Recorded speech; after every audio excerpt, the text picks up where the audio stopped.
একটা স্পিকার বাজতেছে আর একটা বাজতেছে না। মোবাইল দিয়ে বাজানোর সময় সমস্যাটা হচ্ছে।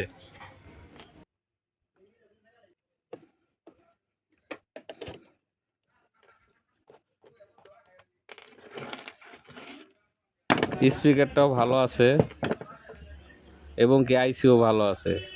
50 ভোল্টের একটা ক্যাপাসিটার নিব 1 ইউডি।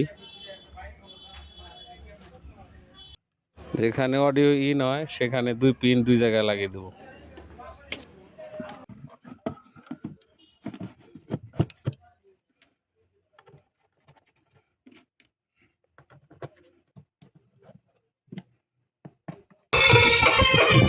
ঢাকা ঢাকা আগুন রে বন্ধু জলদি दोनों साइडेर स्पीकर